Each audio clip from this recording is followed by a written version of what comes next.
In this lecture, we will cover the most important conclusions that we should know and use in everyday life on financial decisions. There are basically 5 important principles of finance which I would like to speak about, and especially one of them I would like to get your full attention on, which will be the time value of money. Anyway, first important issue is the cash flow is what matters. Second is that money has a time value. Third is that there is a positive relation between risk and return. Fourth is that the market prices are more or less reflecting correctly the value of a given stock. And fifth, there are conflicts of interest arising from the separate ownership and management of a company. Let's start to examine all of these principles. If there is one important lesson you should know from level 1 of One Academy, is that cash flow does not equal profits. It is possible for a firm to generate accounting profits but not have cash, or to generate cash but not report accounting profits in the books. Cash flow and not profits drive the value of a business. There is an old banker's wisdom which calls for always follow the cash. We must determine the incremental cash flow when making financial decisions, which basically means that we should consider the difference between the projected cash flow if the project is selected versus what will they be if the project is not selected. So just remember, profits are different. They are an accounting measure of the activity of the company, of the activity of the business, whereas cash flows are the real life dimension of the business. So when making analysis on the validity of a business or a business project or business activity, always try to look at the cash flows and try to analyze the real business instead of the accounting part of it. Second, probably the most important lesson and the most important principle. It will be covered in further details later in the lecture, but for now on, you should know that money have time value. $1 received today is worth more than $1 received in the future. Since we can earn interest on money received today, it is better to receive money earlier than later. And we'll cover this topic a bit more in a few minutes. Third principle, risk requires reward. Assuming additional risk should require assuming or at least expecting additional reward. We won't take additional risk unless we expect to be compensated with the additional reward or return. Investors expect to be compensated for delaying consumption or taking on risk. Thus, investors expect a return when they put their savings in a bank, which is basically means delay of consumption. So they sacrifice some of their available funds, which they could consume, and then thus they expect some return on this action.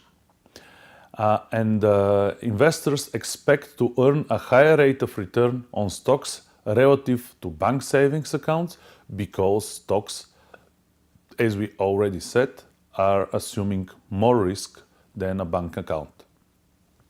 So, important takeout so far here is that every additional unit of risk that you take should require, or at least you should expect, additional return. There is a golden rule in stock exchange operations, and if you remember it, you will do just fine, and it is high risk, high reward. If you expect to assume high risk, this means that you should expect high reward for this. Of course, high risk means possibility for high reward, at the same time possibility for high loss. So this is what high risk means. First, in order to review this relationship between risk and return, or risk and reward, we will separately look into what is return and what is risk. Return refers to financial reward gained as a result of making an investment. The nature of return depends on the form of the investment. A company that invests in fixed assets and business operations expects return in the form of profit, measured on before interest, before tax and after tax basis, and in the form of increased cash flows. The easiest way to calculate return is to have the cash amount of the company or the investment amount of the company valued at the different point of time. First, the evaluation of the cash at the moment of investment, and second, at the evaluation of the cash or the investment at the current moment. And if we have these two evaluations, we could simply calculate the new additional return that we have had on this investment. How do we do this? We just take the initial investment, denoted here by C0, and put it in the denominator. And this means that we will divide on this basis. And on top of it, we're going to put the difference between the current value and the original value. So basically, we can simplify this by just dividing the current value of the investment over the initial value of the investment, and if we subtract 1, we will have estimation of the return. If this is a positive number, we have a positive return, so positive reward and some profit, respectively. And if we have a negative number, this means some loss. Obviously, definitely, profit is better than loss. Now, let's examine risk. Risk refers to the possibility the actual return to be different than the expected return. And of course, there are at least two different points of view here. The actual return being higher than the expected return, this is a welcome occurrence. This means better than expected.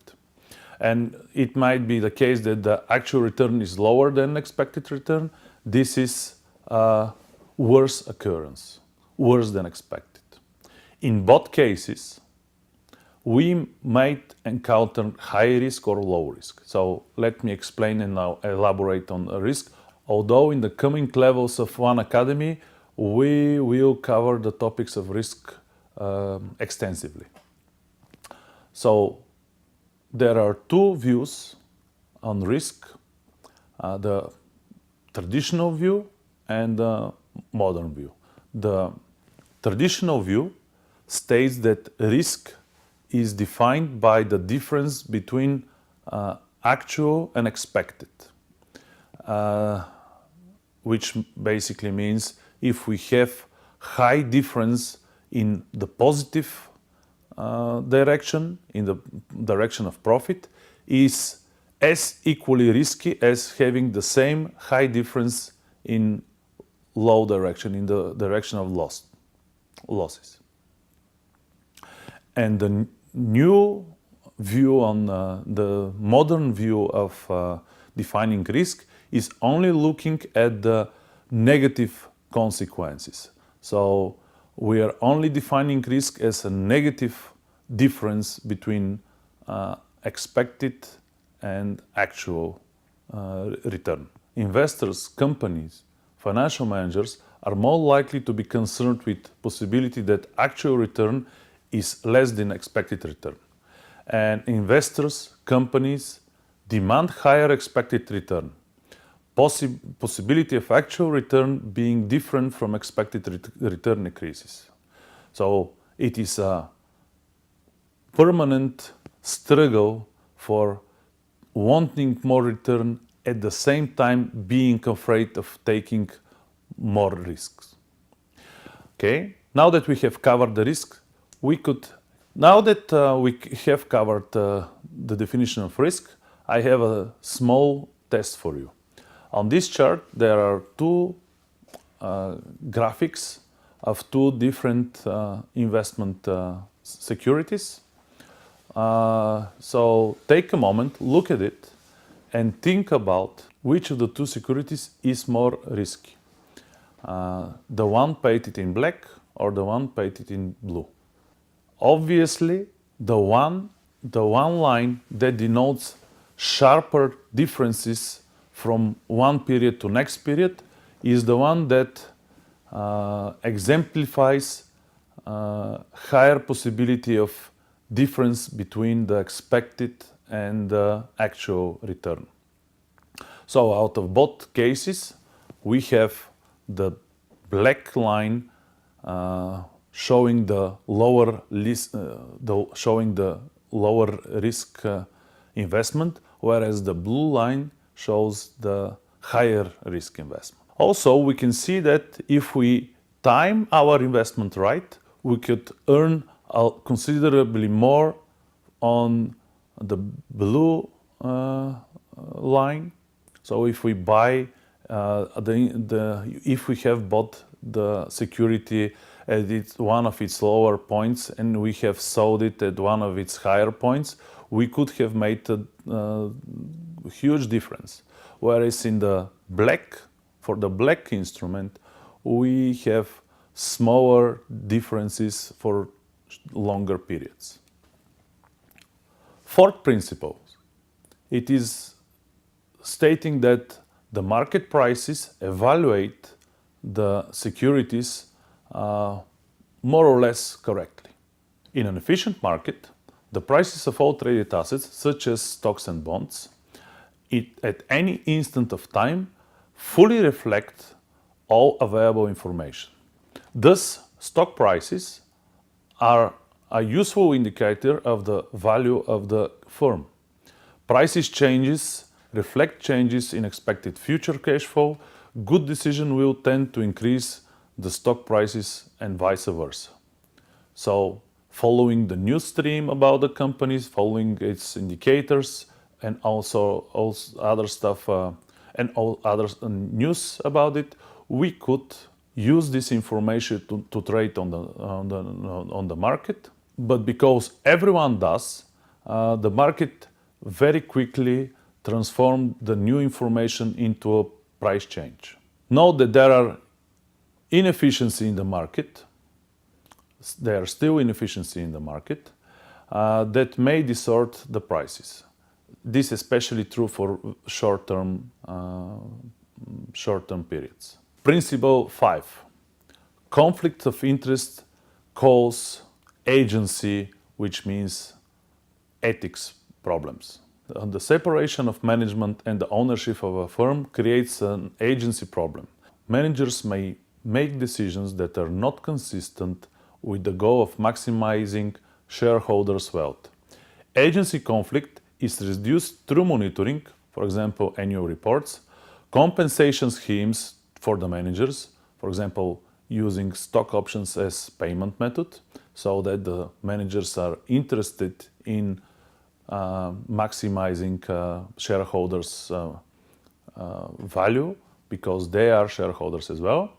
And market mechanisms such as takeovers, which basically means if our company is not doing well on the stock market, but at the same time has intrinsic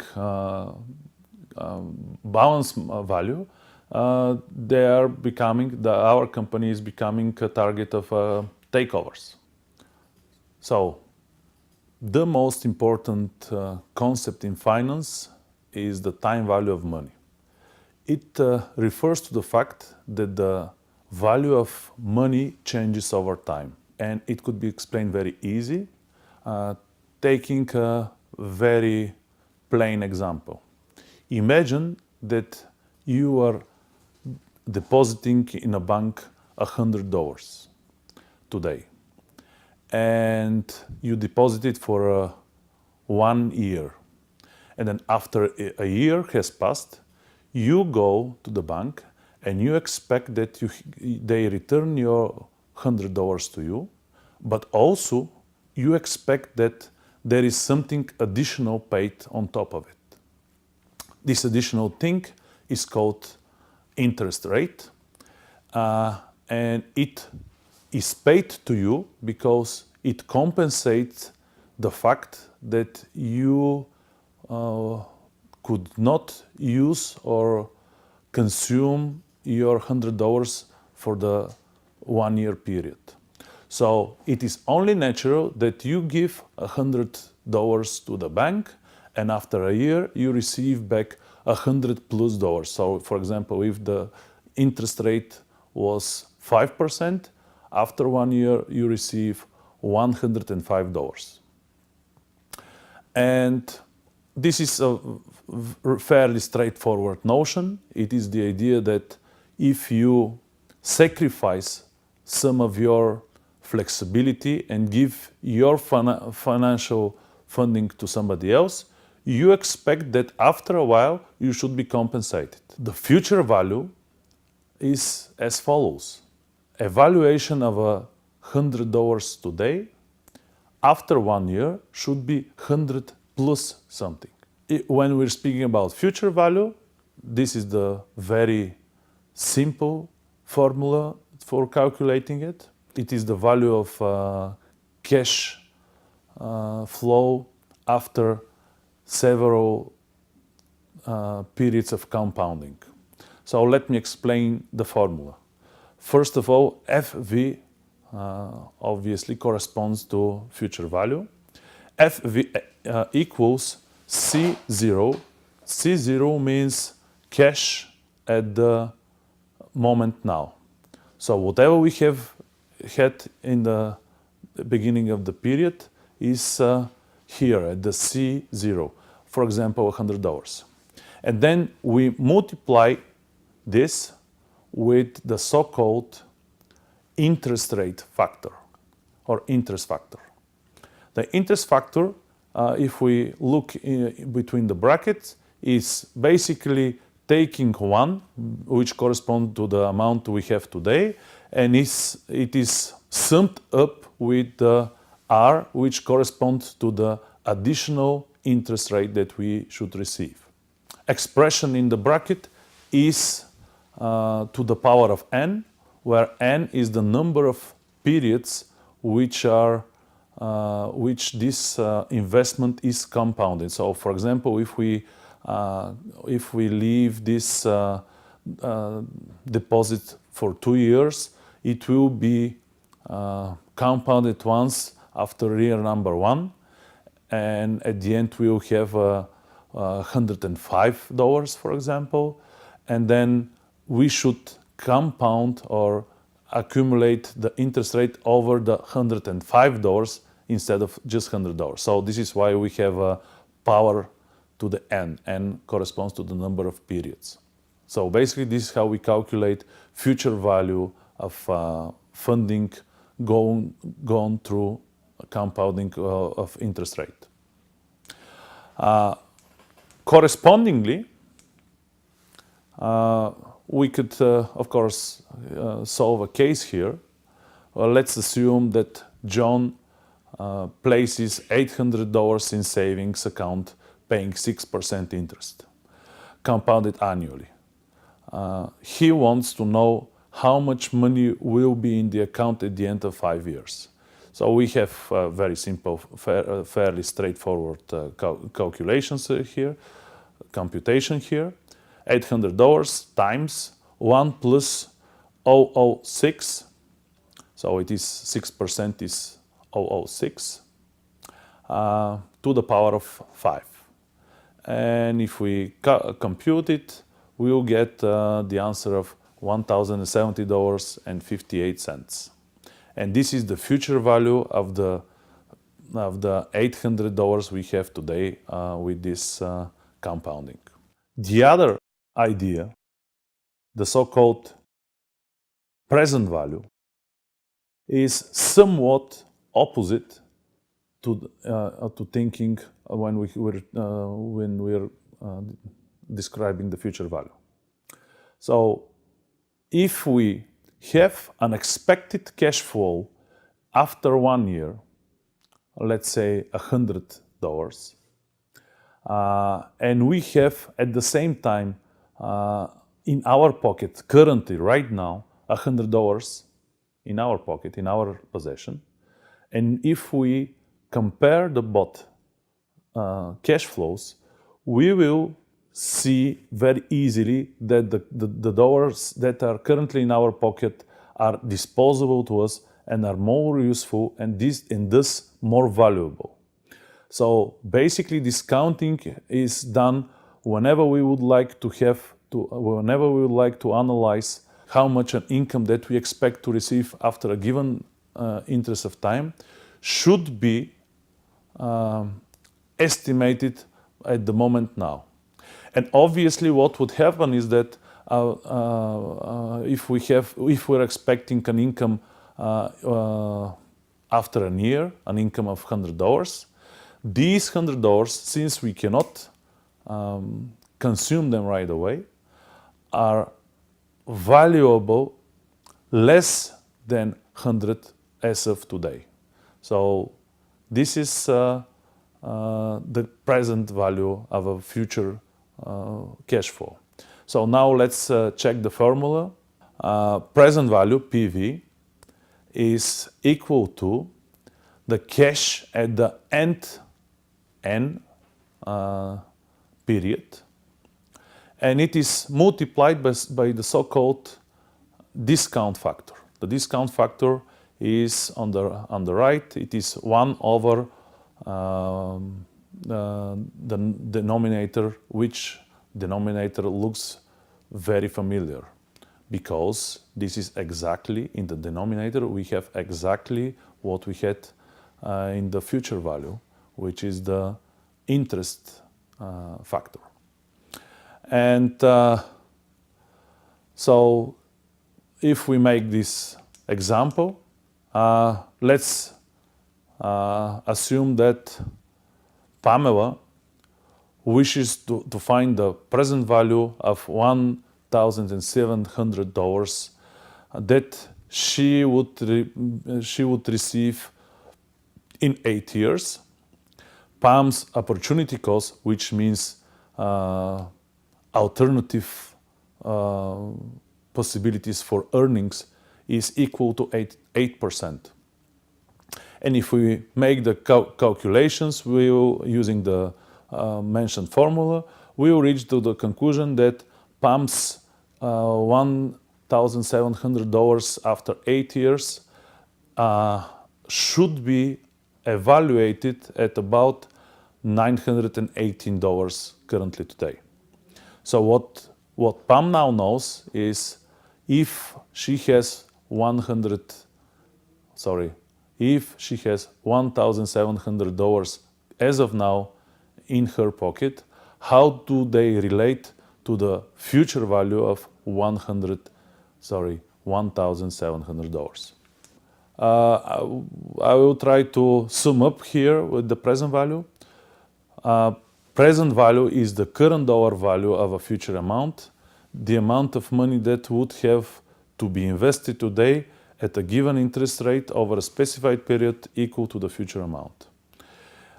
It is based on the idea that the dollar is worth today more than a dollar tomorrow, and it is called the transferring of future values to current values, to present values, is called discounting. There are other examples that we could review here.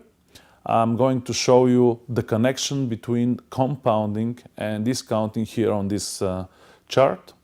We have the present value at the moment now taken from a different, discounting the cash flows from different points of future time.